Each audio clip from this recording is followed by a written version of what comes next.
Estamos estudiando, en las predicaciones, estamos estudiando Santiago, ¿verdad? Ya acabamos el capítulo 1. Tocó 3 puntos importantes. Y ahora Santiago va a empezar a tocar 2 que tienen que ver con respecto al creyente y la iglesia. El primero de ellos es acerca de la parcialidad, o como dice Santiago, la acepción de personas.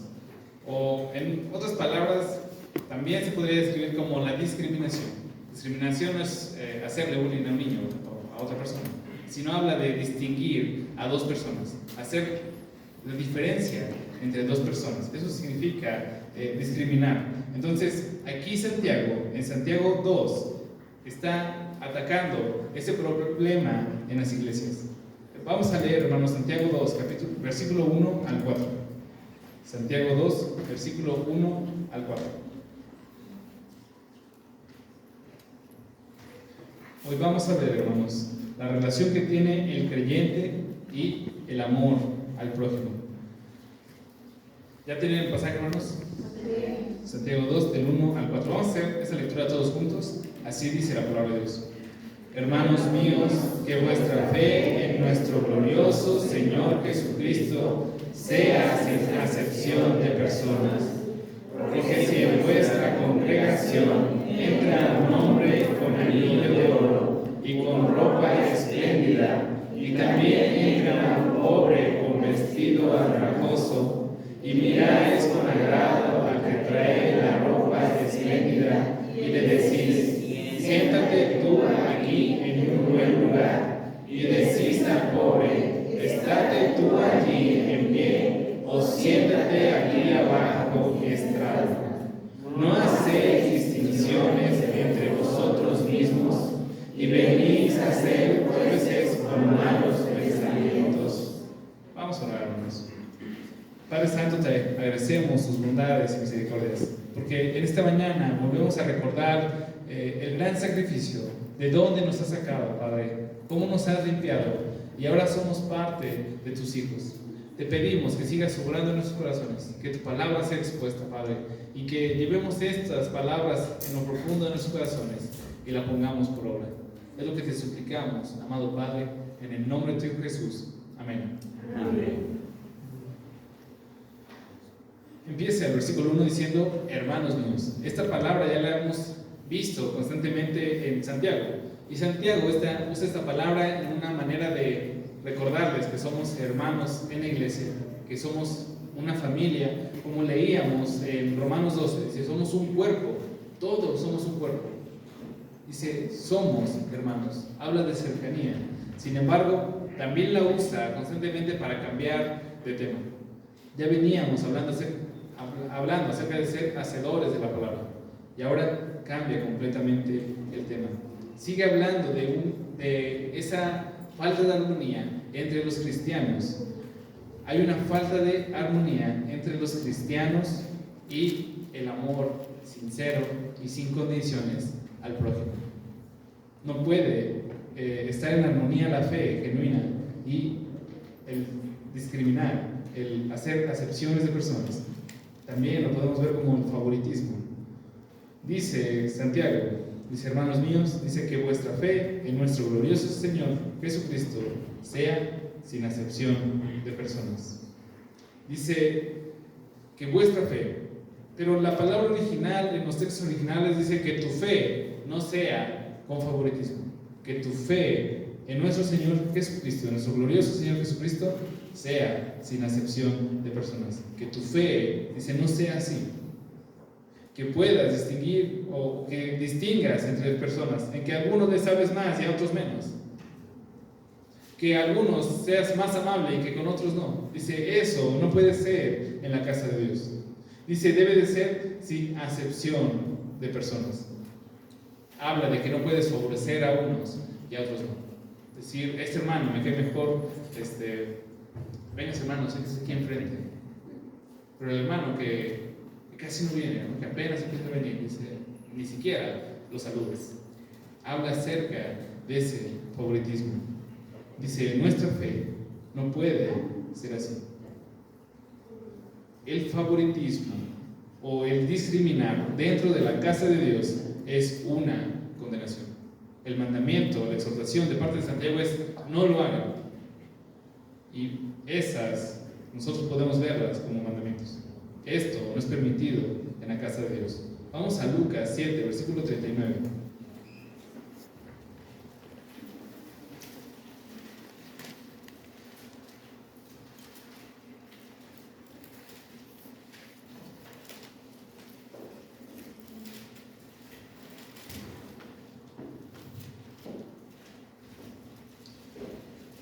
Este pasaje es el pasaje que nos compartió nuestro hermano Enrique, ¿verdad? Hace unas semanas. Y encontramos aquí una discriminación. Dice Lucas 7, versículo 39. Cuando vio esto, el fariseo que le había convidado dijo para sí: si fuera profeta, conocería quién y qué clase de mujer es la que le toca, que es pecadora. ¿Qué está haciendo este fariseo? Discriminando. Está diciendo quién sí puede venir a los pies de Jesús y quién no. Si nosotros somos así, estamos en contra de Dios, en contra de la misericordia de Dios, o como vimos hace rato, en contra de la voluntad de Dios. Si nosotros empezamos a decir: yo creo que esta persona sí puede ser salva y esta persona no, estamos haciendo favoritismo, estamos haciendo acepción de personas. Y esto es lo que Jesús en este pasaje reprocha al fariseo. Dice: yo cuando llegué a tu casa no me limpiaste los pies, no fuiste, no prestaste atención. Dice: pero esta mujer que ha venido con una fe genuina lo ha hecho. Nosotros somos duros de corazón y pensamos y emitimos juicios como nos dice Santiago en este pasaje. Pero eso, hermanos, no puede ser en la iglesia de Dios. Dios no hace acepción de personas. Dice que vuestra fe, sigue diciendo Santiago, que vuestra fe en nuestro glorioso Señor Jesucristo sea sin acepción. Nuestra fe en el glorioso Señor Jesucristo. En el Nuevo Testamento se refiere Pablo a Jesús como el Señor de la gloria. Vamos a 1 Corintios, capítulo 2, versículo 8.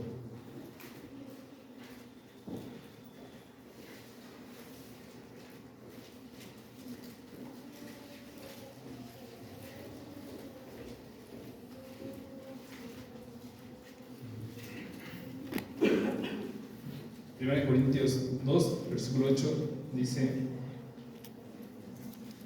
la que ninguno de los príncipes de este siglo conoció, porque si lo hubiera conocido, nunca habrían crucificado al Señor de la gloria. Aquí está hablando acerca de Jesús. Dice: si hubieran conocido quién es este Señor, dice, no hubieran crucificado. Pero aquí lo importante es la manera en la que Pablo se refiere a Jesús. Dice: este es el Señor de la gloria.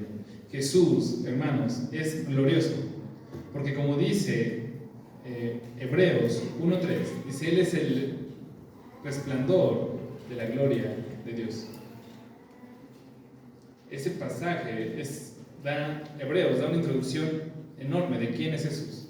Y aquí dice Hebreos 1:3, dice: el cual, siendo el resplandor de su gloria y de su imagen misma, de su sustancia, y a quien sustenta todas las cosas con la palabra de su poder, habiendo efectuado la purificación de nuestros pecados por medio de sí mismo, se sentó a la diestra de la majestad en las alturas. Este Jesús es glorioso. ¿Por qué? Él es la gloria misma, porque resplandece la gloria de Dios. Nosotros, ciertamente como sus hijos, podemos reflejar un poco de la gloria de Dios. Podemos reflejar un poco la misericordia de Dios, el amor de Dios, el perdón de Dios. Pero no lo podemos hacer en un grado como lo hizo Jesús. Él, al ser el mismo Dios, reflejó perfectamente la gloria de Dios. Lo vemos en los evangelios, como es un Señor de misericordia. Lo vemos también como un Señor santo. Pedro lo describe como un cordero sin mancha, sin contaminación. Jesús es glorioso. ¿Por qué es glorioso? ¿Por qué la fe en Jesús es gloriosa? Porque a Él, debido a que Él es glorioso, todo lo que se relaciona con Él lo hace glorioso. Nosotros seremos glorificados, como dice Pablo, a través de haber puesto nuestra fe con Él. Y dice, ahora nosotros estamos juntamente crucificados con Cristo.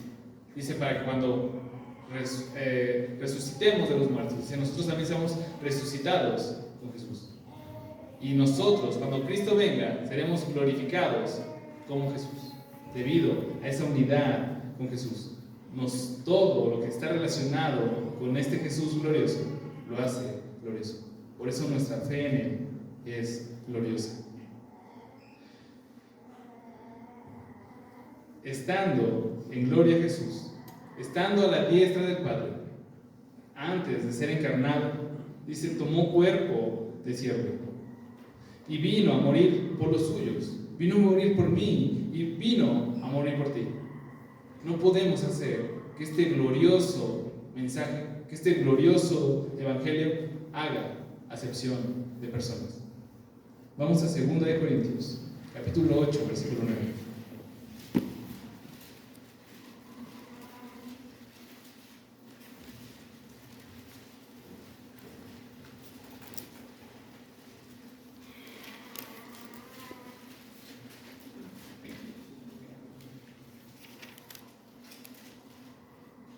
Dice, porque ya conocéis la gracia de nuestro Señor Jesucristo, que por amor a vosotros se hizo pobre, siendo rico, para que vosotros en su pobreza para que vosotros con su pobreza fueseis enriquecidos. Hermanos, es un misterio grande. Jesús, estando en gloria, en la cercanía con su Padre, estando en su trono, dice, siendo rico, como dice aquí, dice, se empobreció, tomó forma de siervo. ¿Por qué? Por amor a vosotros, por amor a ustedes, por amor a mí y por amor a muchas personas que hoy aún no le conocen. ¿Para qué? Para que nosotros, en nuestra pobreza espiritual, porque a través de lo que nosotros hagamos no es suficiente para llegar al cielo, fuéramos enriquecidos por las riquezas de su gracia. Es increíble este glorioso mensaje. Es un glorioso mensaje que trae esperanza a todas las personas. Al más vil pecador trae una esperanza, una sanación instantánea. Pero ¿qué pasa, hermanos, si nosotros hacemos acepción de personas? Si decimos, hermano, a esta persona no vale la pena compartir el Evangelio, estamos impidiendo, estamos dejando de ser gloriosos como Cristo, reflejando esa gloria de Dios. No podemos, hermanos, hacer acepción de personas y elegir nosotros, a través de un juicio rápido, qué personas merecen escuchar el Evangelio de Dios. Esto no puede ser así. Jesús es tan glorioso, hermanos. Cuando vamos a los pasajes en el Antiguo Testamento, cuando vamos a Éxodo y Dios muestra su gloria para el pueblo, muestra la gloria de Dios a través de una nube en el día y a través de columnas de fuego en la noche, que habla acerca de su cuidado, acerca de su enorme poder de Dios sobre el pueblo. Les dicen, esta es la gloria de Dios. Pueden ver la gloria de Dios. Y cuando vamos al Levítico, cuando la gloria de Dios llena su tabernáculo, cuando la gloria de Dios llena el monte Sinaí, las personas veían claramente el poder y la gloria de Dios. Y hoy, hermanos, sigue siendo el mismo caso. Podemos seguir viendo la gloria de Dios a través de este Cristo. Por eso, Cristo es tan glorioso. Vamos al Salmo 72, versículos 18 y 19.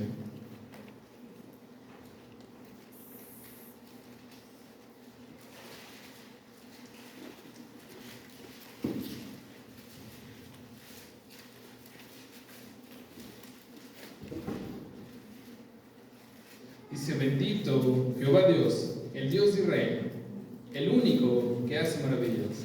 Bendito tu nombre glorioso para siempre, y toda la tierra sea llena de su gloria. Amén y amén.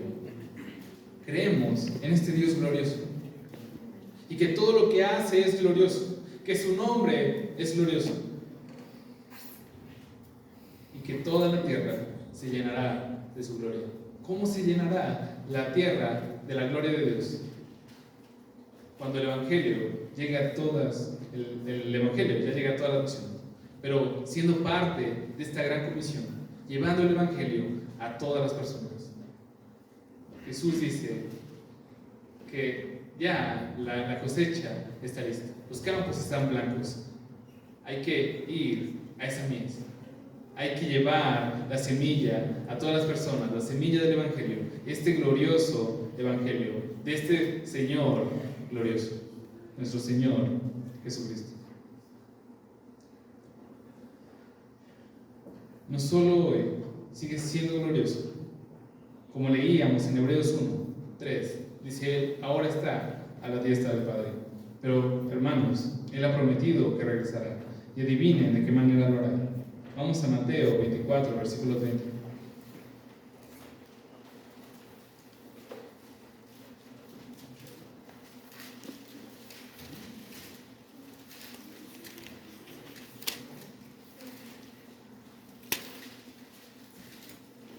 Dice, entonces aparecerá la señal del Hijo del Hombre en el cielo.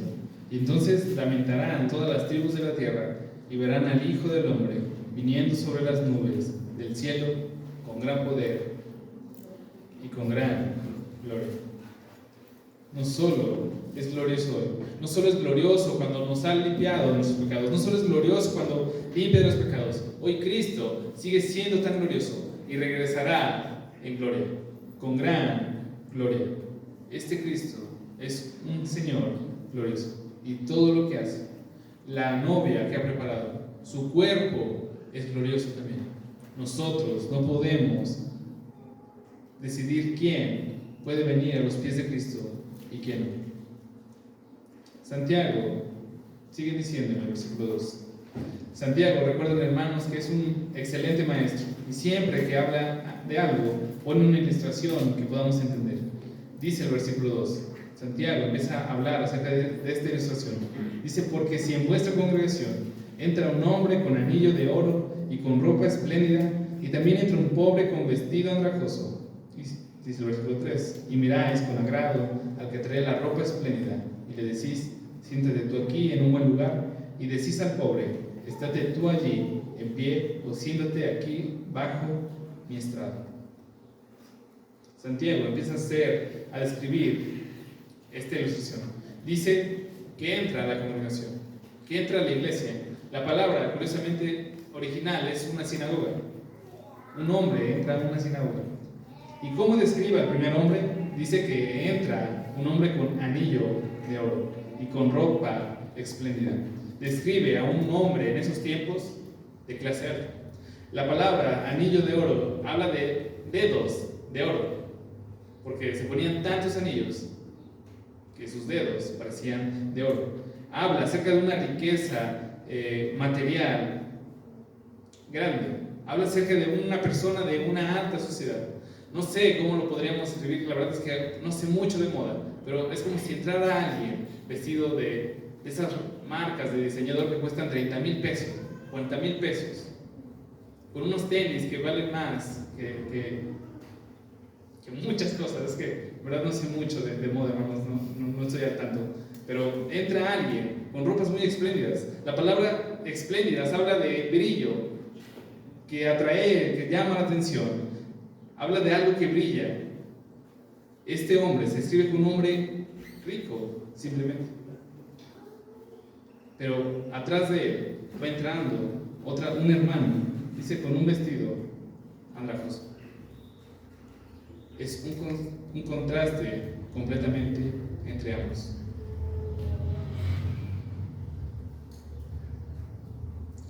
¿Está bien, hermanos, venir con ropa andrajosa a la iglesia o no? ¿Está bien venir con un vestido muy caro a la iglesia? Pues depende, no sé si te vas a casar. Ya te costó más de 3,000 pesos. Obviamente nosotros decimos, lo que importa es el corazón, ¿verdad? Lo que Dios ve es el corazón. Pero aquí lo que está señalando Santiago es una comparación entre ambos hombres. ¿Cómo debemos de venir a la iglesia de Dios? Venimos, dice la palabra de Dios, vestidos modestamente. Ya veíamos, si se acuerdan, yo sé que tienen buena memoria, pero cuando hablábamos de Pedro, decía, hermanos, no vengan con peinados ostentosos, ¿verdad? Hablábamos acerca que no habla, la palabra de Dios no dice que no vengan peinadas a la iglesia, sino habla acerca de que su mayor atención no sea lo que visten. No pongan su vista o su mayor interés en lo que visten o cómo vienen a la iglesia. Es lo que está diciendo Pedro. Y es el mismo caso aquí. Realmente nosotros podemos venir a la iglesia de Dios como sea, hermanos, pero vengamos modestamente. Vengamos modestamente. No viniendo con vestidos muy lujosos ni aretes muy lujosos. Que no vengamos con una intención equivocada a la casa de Dios, para que vean que nosotros nos va bien. Esa es una mala concepción. Debemos de venir porque venimos a adorar a Dios. Pero ¿qué pasa en esta ilustración? En el versículo 3 dice, pero tú miras con agrado al que trae la ropa espléndida y le decís, siéntate aquí en un buen lugar. Y al pobre dice, queda tú de pie, o si quieres te puedes sentar debajo de mi estrado, debajo de mi silla. Tristemente, hermanos, esto pasa en las iglesias si perdemos el objetivo de nuestra fe. Si dejamos de poner nuestra vista en las cosas espirituales y ponemos nuestra vista en las cosas carnales, esto va a pasar. Las iglesias, hermanos, están abiertas para todas las personas. Si viene Carlos Slim y deja su ofrenda aquí, pues qué bueno, gracias a Dios, gloria a Dios. Pero si viene alguien que no ha comido hoy debido a su pobreza, debido a que no tiene un hogar, debido quizá sí a sus malas decisiones, esta, hermano, sigue siendo una casa de Dios que puede restituir a todos. La casa de Dios, Dios derrama su misericordia sobre todos. Nosotros no podemos perder del centro el objetivo de Dios, que es que más personas, como decíamos, que una persona más declare que nuestro Dios sigue siendo el mismo Dios glorioso y misericordioso de la eternidad. Ese Dios que nos ha salvado a nosotros puede salvar a otros. Cristo fue accesible con todos. Vemos en la historia de Nicodemo, alguien rico debido a su oficio, a su trabajo. Él era un judío y él era un juez, y los jueces cobraban parte de todo lo que hacían. Entonces Nicodemo era alguien rico, tenía muchas posesiones, tenía mucho dinero, pero también un capítulo después, en Juan 4, vemos a Jesús hablando con una mujer samaritana. Incluso la mujer se sorprende y le dice, tú me pides a mí agua. En primer lugar, soy mujer, y en segundo lugar, soy samaritana. ¿Cómo es posible esto? Vemos a Jesús en los evangelios siendo accesibles con todos. Vemos el caso de una mujer sirofenicia que está suplicando por misericordia por su hija, y Jesús le dice, vengo por las ovejas perdidas de Israel. Le dice, pero yo sé que un poco de tu misericordia sanará a mi hija. Vemos a Jesús siendo accesible con todas las personas. Vemos, como en el Lucas 7, vemos a Jesús entrando a la casa de un fariseo y al lado, teniendo a una mujer pecadora. Jesús era accesible con todos. Y es tan accesible con todos que a nosotros nos derramó gracia. Nosotros no podemos ser llamados cristianos y no ser accesible con todos. No amar a nuestro prójimo como a nosotros mismos. En la iglesia no puede pasar esto. Dice el versículo 4, no hacéis distinciones entre vosotros mismos y venís a ser jueces con malos pensamientos. Dice, lo que están haciendo como iglesia a través de hacer esto es dividirse a sí mismo. Leíamos en el pasaje de Romanos 12 Dice, son un solo cuerpo. Y quitar a un hermano es como quitarse un dedo. Es como lo podemos entender. Dice, están haciendo divisiones dentro de ustedes mismos. Al hacer este tipo de acepciones de personas, estamos causando división en nuestra iglesia. Dice, y vienen a ser jueces con malos pensamientos. ¿Está mal, hermanos, juzgar a un hermano?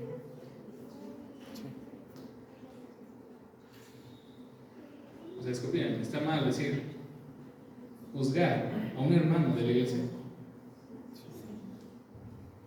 ¿Y si les dijera que no, hermanos? Dice, por sus frutos los conoceréis.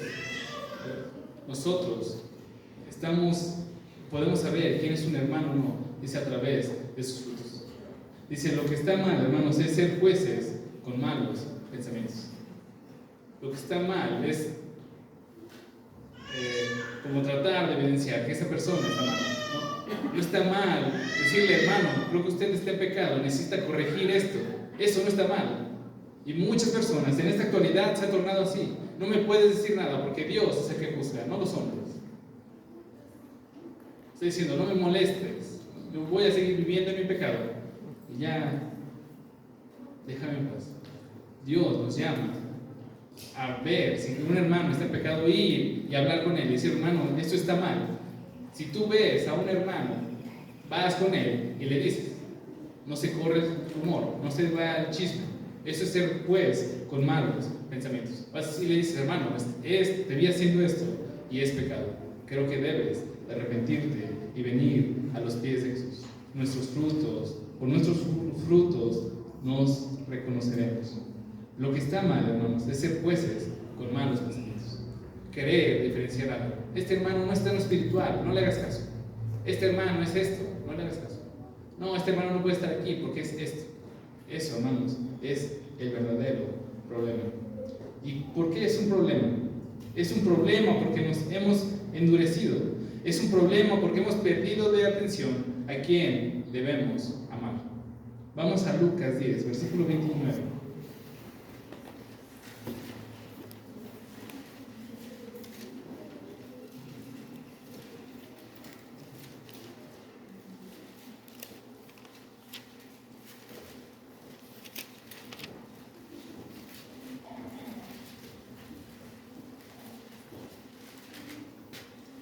Muchas veces nosotros llegamos a ser como este pasaje, llegamos a ser como este maestro de la ley. Dice, pero él, queriendo justificarse a sí mismo, dijo a Jesús, ¿quién es mi prójimo? Es interesante porque antes le preguntó una pregunta esencial que hoy nos da luz. Dice, ¿cómo puedo tener la vida eterna? Y le dice Jesús, ama a tu Señor con todo tu corazón, con toda tu alma, con todas tus fuerzas, con toda tu mente. Dice, y a tu prójimo como a ti mismo. Y entonces dice, ¿quién es mi prójimo? ¿Por qué? Pregunta esto. Para que le diga, no, pues puedes seguir odiando a los samaritanos. O ese hermano en la iglesia que hizo un mal contra ti, lo puedes seguir odiando, ¿no? Porque ese ya no es tu prójimo, ya no le hagas caso. Es la respuesta que buscaba esa persona. Y tristemente, en la iglesia de Dios, las iglesias, hermanos, se caracterizan por esto, por una falta de amor dentro de las iglesias, por hacer acepciones de personas, por una falta de perdón. He estado un poco tiempo, hermanos, en la convención y cada vez escuchamos casos de iglesias que se separan por una falta de amor. Porque se querían justificar diciendo, ¿cómo voy a amar a mi prójimo si fue así y así y así? Buscan justificarse. Y eso, hermanos, hace la división dentro de las iglesias. Hay disensión, como dice Pablo. ¿A quién hay que amar, hermanos? A nuestro prójimo. ¿Quién es nuestro prójimo? Todo el que te rodea. El que te choca en la mañana. Perdón, me refería, a mí me chocaron ayer, hermano, sí. A eso me refería, ¿no? El que te golpeó en el lado. También, hermanos, el que te choca, ¿no? O sea, también ese hay que amarlo. Al pastor que tarda mucho tiempo predicando. Ahí se hay que amarlo más. Sí. Hay que amar a nuestros prójimos. Y hermanos, en la iglesia debe de ser ese amor mucho mayor. Dice Juan, ¿saben cómo sabemos que son hermanos o no? Dice, si tú amas a tu hermano, hablando de la iglesia, el amor en la iglesia es esencial. No puedes hacer divisiones en la iglesia. No puedes decir, este sí, hay que amarlo y este no. Hay que amar absolutamente a todos nuestros hermanos en la fe. No seamos como este maestro de la ley diciendo, ¿quién es mi prójimo? A este sí lo tengo que amar, a este no. Me estaba contando un hermano de una iglesia que él en su aniversario iban a cumplir 55 años. Y en su aniversario querían invitar a los pastores, a todos los pastores anteriores. Y entonces lo llevaron a la iglesia. Hermanos, pues, hemos visto, a lo mejor sea bueno que todos los pastores que han estado, porque siguen vivos, vengan y nos digan unas palabras de cómo ven la iglesia ahora. ¿Qué nos aconsejarían? Y un hermano se levanta y dice, hermanos, a ese pastor, que no voy a decir su nombre, no lo podemos invitar aquí. ¿De qué habla? De una falta de amor en el cuerpo de Cristo. No seamos así. Hay que aprender a amar y a perdonar dentro de nuestras iglesias, dentro de nuestras familias. Amén. Aprendemos, hermanos, a perdonar y amar. Esto también llega a pasar, hermanos, con los cristianos maduros e inmaduros. Es decir, no, hermano, yo creo que ese no lo hubieras puesto ahí. Es muy inmaduro, ¿no? Vamos a Romanos 15, versículo 1 y 2.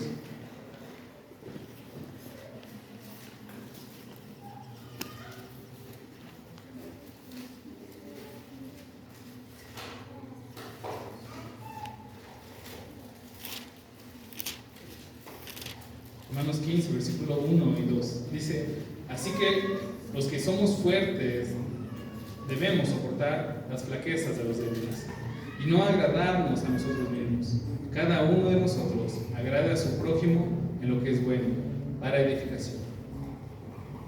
Es interesante, Pablo dice, los que somos débiles, los que somos fuertes, hay que soportar a los que son débiles. En la iglesia de Dios, todos son fuertes y a su vez todos son débiles. ¿Cómo es la edificación en la iglesia? Dice a través de unos y otros. Hay hermanos que, por ejemplo, no tienen problemas con algún pecado y el caso contrario, el otro hermano fallan. Por ejemplo, hay un hermano que no tiene problemas con mentir, él nunca ha batallado con mentir. Pero hay un hermano que es, ¿cómo se dice cuando tiene una obsesión por mentir? Mitómano. O sea, inventa, les gusta inventar y ha batallado por mucho tiempo en la cristiandad. Y entonces el hermano fuerte, que no batalla con mentir, vaya y apoya al hermano débil. Así funciona la iglesia de Dios. El hermano que es bueno, es un buen esposo, vaya con el hermano que es mal esposo y guíelo a ser un mejor esposo. La hermana que es una maestra de bien, como dice Tito, y se enseña a la hermana que apenas está aprendiendo, que apenas va empezando. Así es la edificación en la iglesia. Pero muchas veces llegamos a hacer o caer en el error de pensar, pues es que ellos no son como yo, no es tan maduro como yo. Y eso, hermanos, llega a traer muchas veces división dentro de la iglesia.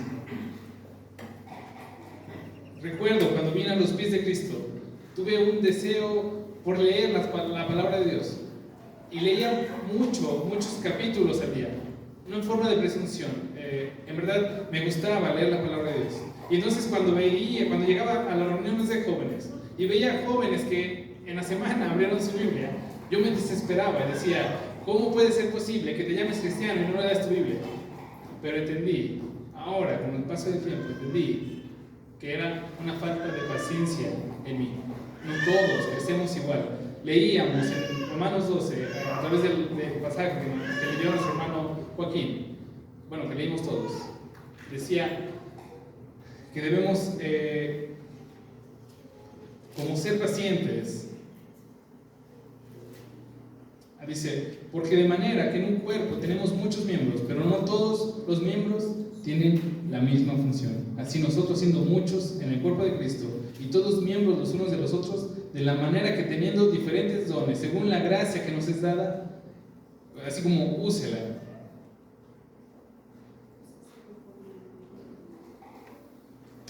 Perdón, es el versículo 3.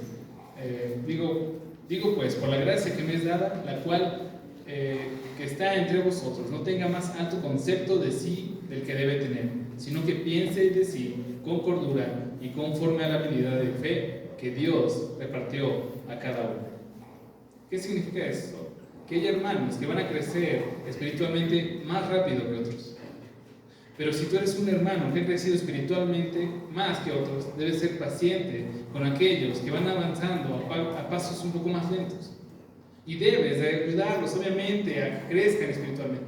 Pero no te puedes desesperar. O no puedes decir, es que ¿cómo puede ser que el hermano haga esto y no se haya dado cuenta que tiene que cambiar?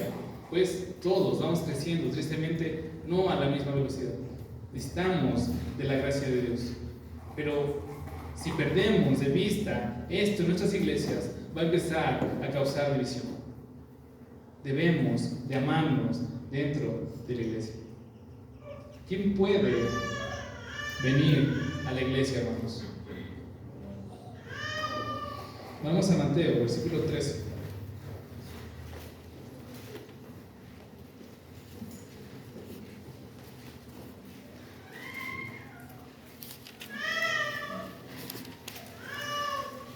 Mateo, versículo 13.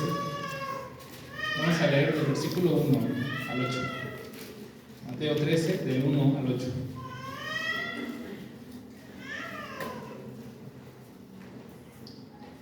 Dice, aquel día salió Jesús de la casa y se sentó junto al mar, y se le juntó mucha gente, y entrando él en la barca se sentó, y toda la gente estaba en la playa, y habló muchas cosas por parábolas diciendo, y aquí el sembrador salió a sembrar, y mientras sembraba, parte de la semilla cayó junto al camino, y vinieron las aves y la comieron, parte cayó en los pedregales, donde no había mucha tierra, y brotó pronto, porque no tenía profundidad de tierra, pero salió el sol y se quemó.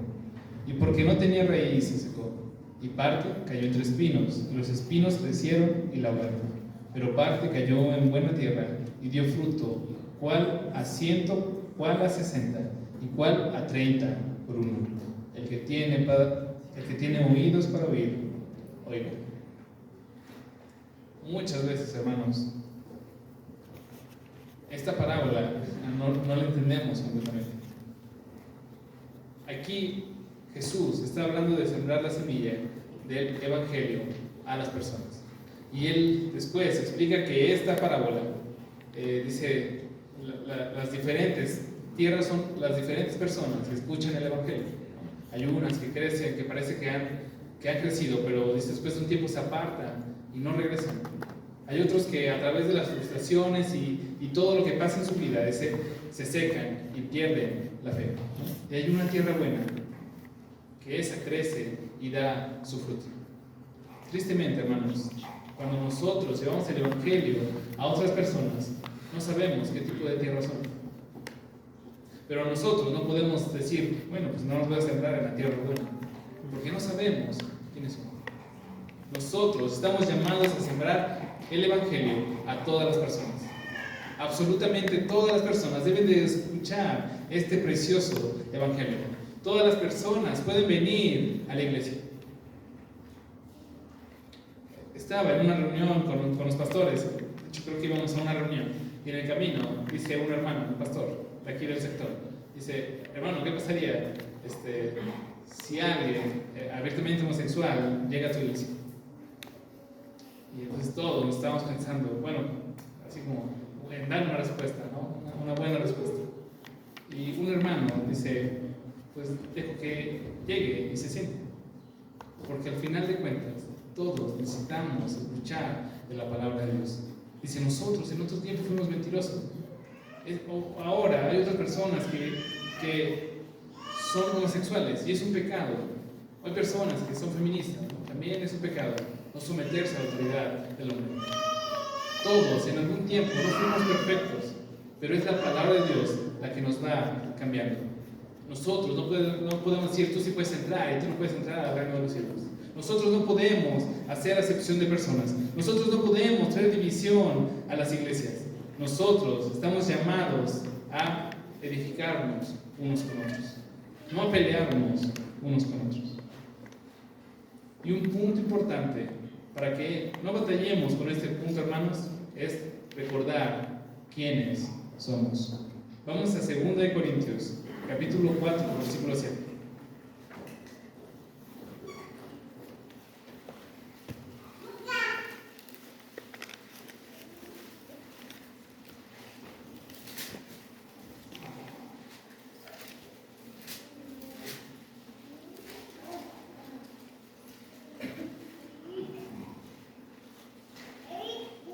Segunda de Corintios 4, versículo 7.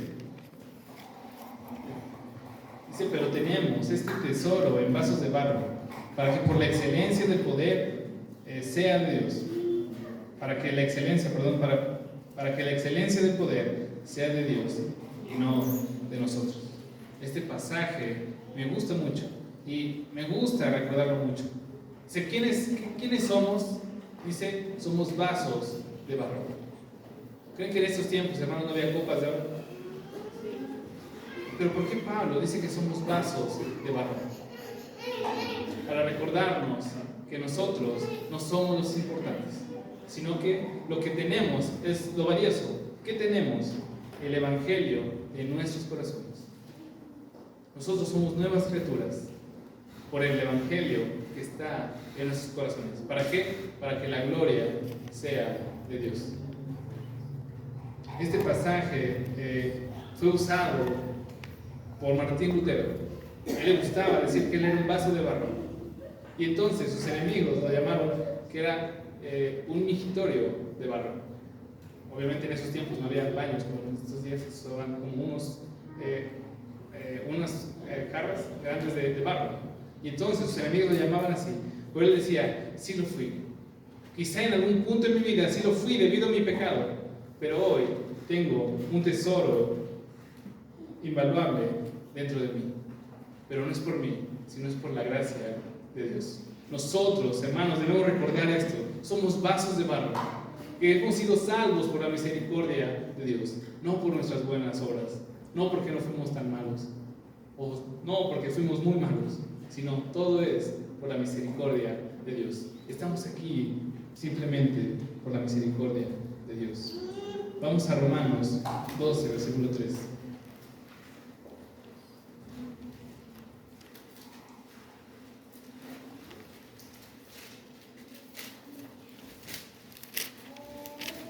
Digo pues, por la gracia que me es dada, a cada cual que está entre vosotros, que no tenga más alto concepto de sí que el que debe tener, sino piense de sí con cordura. No pensemos que hay unos más salvos que otros, hermanos. Todos somos hijos de Dios. Obviamente sí hay una diferencia entre la santidad de unos hermanos y otros, pero eso no te da más autoridad. Ser maestro, hermanos, no te da más autoridad. Ser pastor no te da más, no te da más valor. Jesús nos dice, el que quiera ser más alto, dice, sirva más. Un puesto de liderazgo dentro de la iglesia nos debe llevar a servir más y amar más. No ser arrogantes y que la atención sea nosotros, sino nos lleva a servir y amar más. Debemos de recordar quiénes somos, de dónde venimos y que todo viene de la mano de Dios. No hagamos acepción de personas. No dejemos que la división entre a nuestra iglesia. Amémonos unos a otros, edifiquémonos unos a otros y compartamos el Evangelio a toda criatura, a toda persona. Si es Carlos Slim, hermanos, más, no es cierto. A todas las personas, los ricos, aquellas personas que tienen riqueza material, necesitan también el Evangelio. Aquellas personas que tienen una pobreza espiritual también necesitan el Evangelio. Todas las personas necesitan el Evangelio. Todas. Pues llevaremos un glorioso mensaje de nuestro Señor de gloria. Vamos a orar, hermanos, para terminar.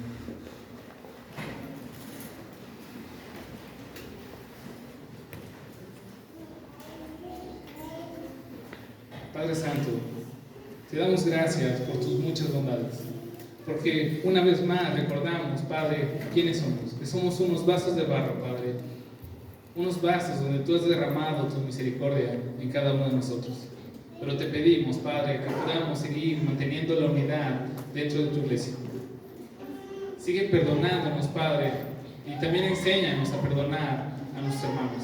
Enséñanos a seguir amándonos como verdaderos hermanos en la fe. Te pedimos de tu gracia, te pedimos de tu misericordia en nosotros. Sigue haciendo tu obra en tu iglesia. Sigue hablando en nuestros corazones, Padre. Y no dejes que esta palabra regrese a ti vacía, sino que haya hecho tu voluntad de nuestros corazones. Es lo que te suplicamos, amado Padre, en el nombre de tu Jesús. Amén. Amén. Dios los bendiga, hermanos.